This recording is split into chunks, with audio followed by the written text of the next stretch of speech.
Você sabe o que é gramscismo? São ideias provenientes do filósofo comunista marxista italiano Antonio Gramsci.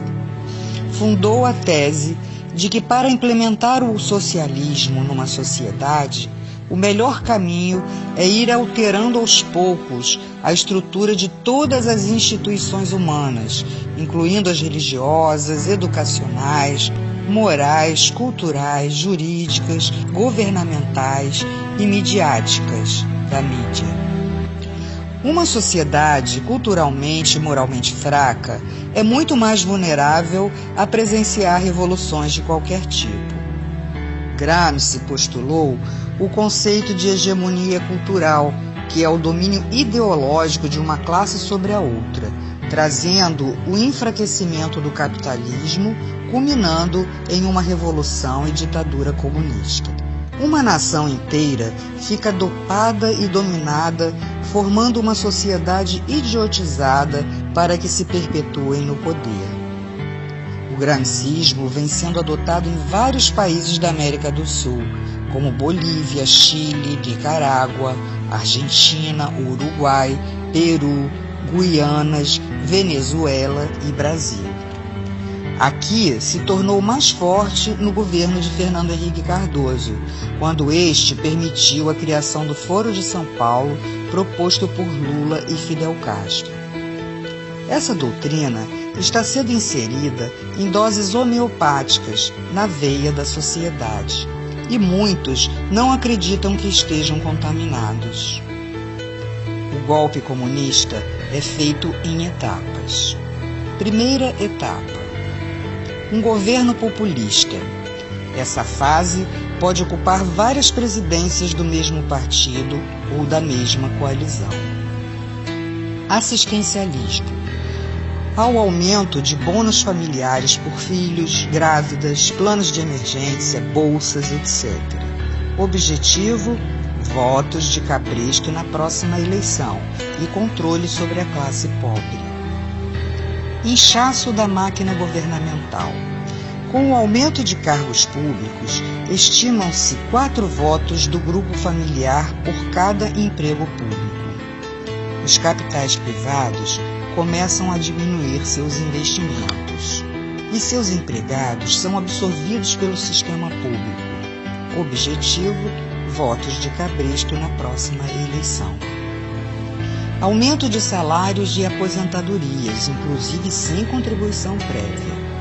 Inicialmente, contam com a aprovação da classe trabalhadora e dos sindicatos.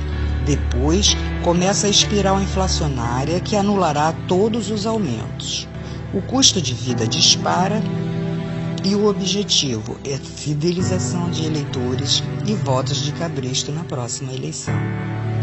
Meios de comunicação.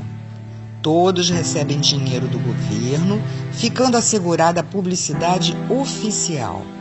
Transmitem notícias distorcidas e com visões que interessam ao sistema para manipular a massa, e depois começa a censura, impedindo totalmente o conhecimento da realidade através, inclusive, do controle da internet, que se tornará interna e restrita.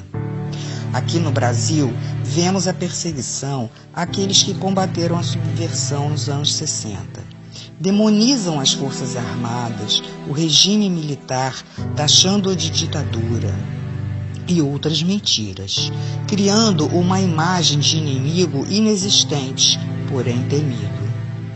A corrupção, esta se fará presente no círculo dos amigos do governo, que estarão protegidos pela impunidade, os deixando livres para saquear os cofres da nação.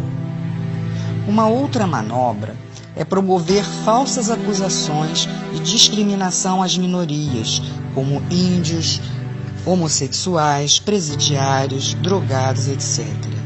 Legisla a favor dessas minorias com o objetivo de criação de grupos ideológicos para a defesa do sistema e ainda a fidelização de eleitores para a próxima eleição.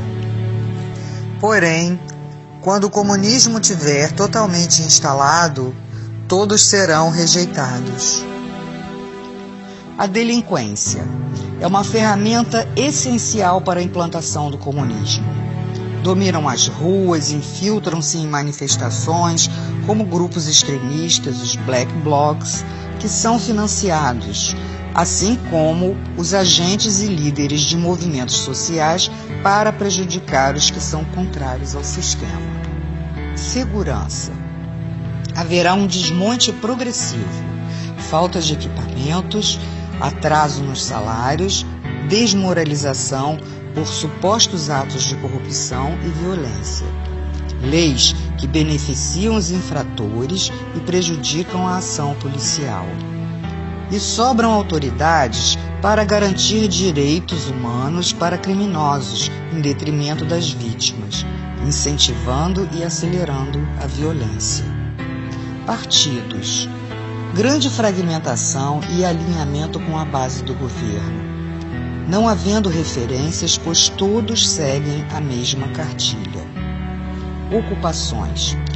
Promovem as ocupações de terras públicas ou privadas.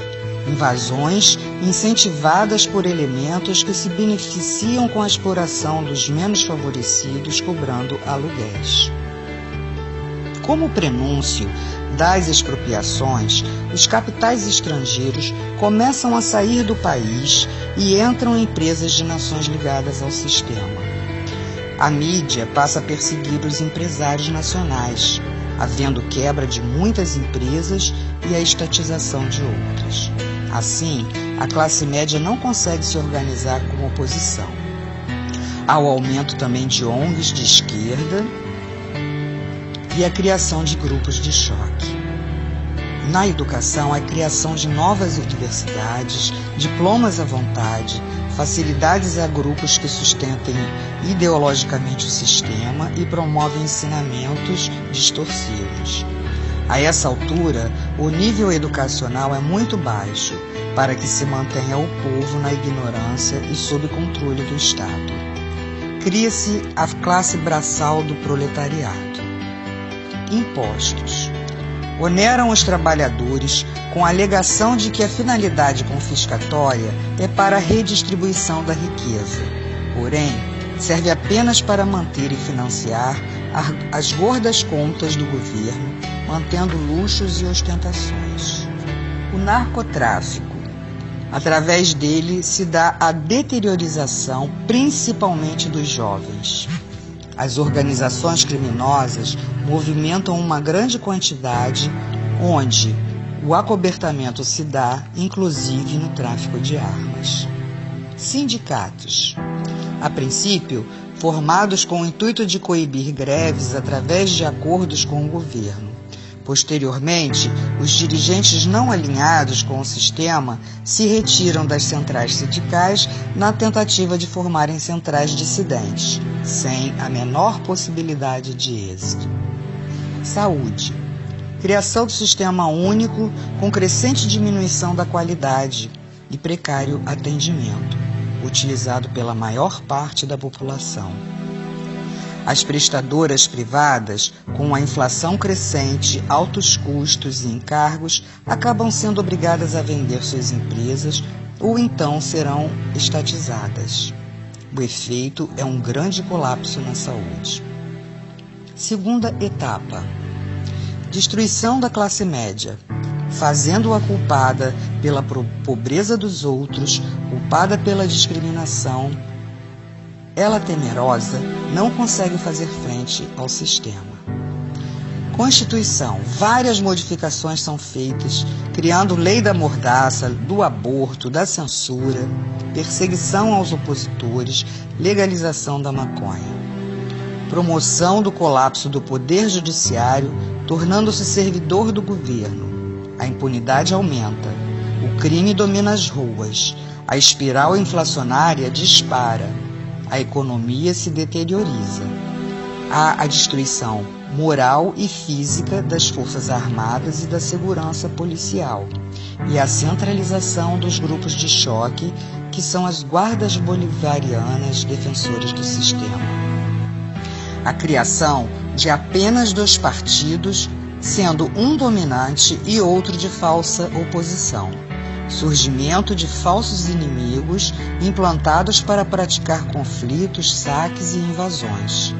Cria-se a lei que permitirá a perseguição de religiosos. Terceira etapa: tomada do poder. Os grupos de choque já citados estarão presentes em atos do governo ou coibindo as manifestações de oposição. Prisões por considerar crimes políticos.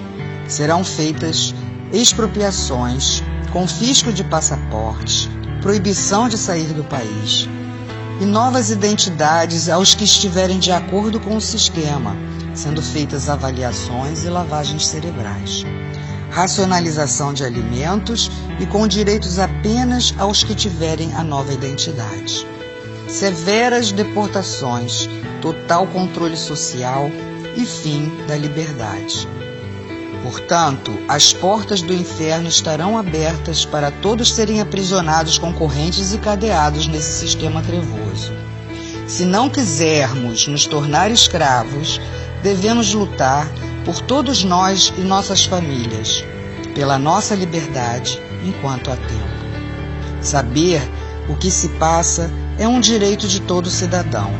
Vamos nos unir, ir para as ruas, demonstrar nossa insatisfação e pedirmos a faxina dos três poderes.